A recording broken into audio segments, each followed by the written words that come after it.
इंसान चाहे समुद्र की गहराइयों में जाए या अंतरिक्ष की ऊंचाइयों में, ऑक्सीजन एक ऐसी चीज है जिसके बारे में हम हमेशा चिंता करते रहते हैं। लेकिन अनफॉर्चुनेटली समय के साथ साथ धीरे धीरे ऑक्सीजन का लेवल हमारे एटमॉस्फेयर में गिरता चला जा रहा है।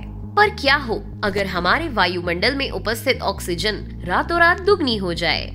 वैज्ञानिकों के हिसाब से ऑक्सीजन की इस बढ़ोतरी का सबसे पहला और तेज असर ऑर्थोपोडास पे होगा। अगर आसान भाषा में समझे तो ऑर्थोपोडा में ज्यादातर छोटे छोटे जीव आते हैं, जैसे मच्छर, मकड़ी और कॉकरोच। इन जीवों पर इसका असर इतना ज्यादा होगा कि इन्हीं कीड़े मकोड़ों का साइज आपके होश उड़ा देगा। अंदाजे के लिए आज जिस कॉकरोच का साइज आपके हाथ की एक उंगली के बराबर भी नहीं होता, वही कॉकरोच आपके घर में घूमने वाले सबसे बड़े साइज के चूहे के बराबर हो जाएगा।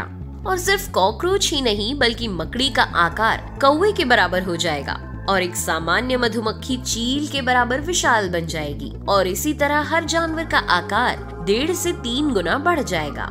इन सभी बातों को सुनकर आपके दिमाग में ये सवाल जरूर आया होगा कि क्या इसका असर पेड़ पौधों पर भी होगा? तो वैज्ञानिकों के हिसाब से इस घटनाक्रम के बाद शायद सबसे बड़ा आकार परिवर्तन पेड़ पौधों का ही होगा। उदाहरण के लिए जो पौधे आज गमले में आते हैं वही एक पेड़ के साइज के हो जाएंगे, और वहीं इस दुनिया में मौजूद सबसे लंबे पेड़ इतने ऊंचे हो जाएंगे कि वो पृथ्वी की एटमॉस्फेयर लेयर को भी पार कर जाएंगे। और अंततः अब बारी आती है इंसानों की। तो इस दोगुनी ऑक्सीजन की वजह से इंसान की औसतन लंबाई 2 मीटर यानी कि 6.5 फीट तक बढ़ जाएगी। और इसके अलावा हमारी फिजिकल स्ट्रेंथ, हमारी इम्यूनिटी, हमारी बौद्धिक क्षमता और हमारी बुद्धि सब कुछ बड़ी ही तेजी से ग्रो करेगा और हम पहले से कई गुना बेहतर बन जाएंगे। और इन सभी के पीछे वजह साफ है। अभी हम जिस एक सांस में 61% ऑक्सीजन को इनहेल करते हैं, उसी एक सांस में ऑक्सीजन की मात्रा 90% हो जाएगी, जिससे शरीर और दिमाग के अलग अलग हिस्सों पर ऑक्सीजन अच्छी खासी मात्रा में पहुंचेगी और हमारे शरीर के उन हिस्सों का विकास और बेहतर रूप में हो पाएगा। इन सभी बातों के बारे में सुनकर आपको बहुत अच्छा लग रहा होगा, लेकिन हर सिक्के के 2 पहलू होते हैं। ऑक्सीजन की इस बढ़ोतरी के कारण हमारी हवा अब ज्यादा ऑक्सीडाइज्ड होगी, जिसकी वजह से हवा में फ्री रेडिकल्स नाम के कुछ ऐसे माइक्रोब्स डेवलप होने लगेंगे जो आपके डीएनए को तबाह करने की क्षमता रखते हैं। और यही फ्री रेडिकल्स अगर अत्यधिक मात्रा में हवा में उपस्थित हुए तो ये आपके शरीर में कैंसर का कारण भी बन सकते हैं। इसके अलावा अचानक से आए इस ओवर ऑक्सीडेशन की वजह से आपको ऑक्सीजन पॉइजनिंग भी हो सकती है, जिसमें ज्यादा मात्रा में ऑक्सीजन अपने अंदर लेने के कारण फेफड़े बुरी तरह ग्रस्त हो सकते हैं।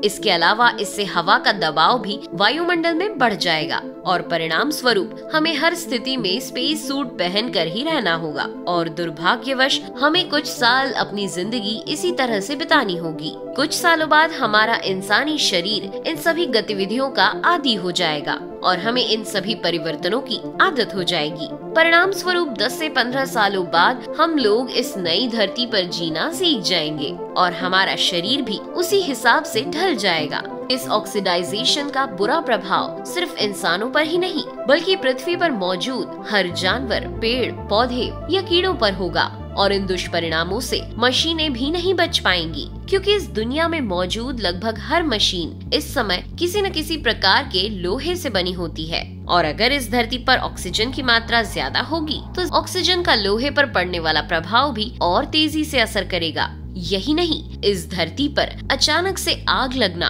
और उसका फैल जाना कोई बड़ी बात नहीं होगी, क्योंकि हमें पता है कि आग ऑक्सीजन की उपस्थिति में ही फैलती है। और अगर धरती पर ऑक्सीजन दोगुनी हो गई तो आग पकड़ने और फैलने की दर अभी से लगभग 10 गुना ज्यादा होगी और स्थितियां इतनी गंभीर हो जाएंगी कि जंगलों में केवल 2 पत्तों के हल्की सी रगड़ खा जाने की वजह से ही आग लग जाएगी और देखते ही देखते वो छोटी सी आग पूरे जंगल को तबाह कर देगी। लेकिन सबसे बड़ी आपदा तो पेड़ों के आकार में वृद्धि के कारण आएगी। अब इतना तो आप सभी समझ गए होंगे कि बड़ा होने की वजह से अब उनको फोटोसिंथेसिस करने के लिए ज्यादा कार्बन डाइऑक्साइड की जरूरत पड़ेगी और पृथ्वी पर मौजूद कार्बन डाइऑक्साइड का संतुलन इसीलिए बना रहता है क्योंकि जितनी ऑक्सीजन पेड़ छोड़ते हैं उतनी ही कार्बन डाइऑक्साइड इंसान भी पैदा करते हैं। लेकिन जैसे ही ऑक्सीजन बढ़ जाएगी पेड़ अपने आकार में बड़े हो जाएंगे और ज्यादा मात्रा में कार्बन डाइऑक्साइड लेने के साथ साथ ज्यादा मात्रा में ऑक्सीजन भी छोड़ेंगे।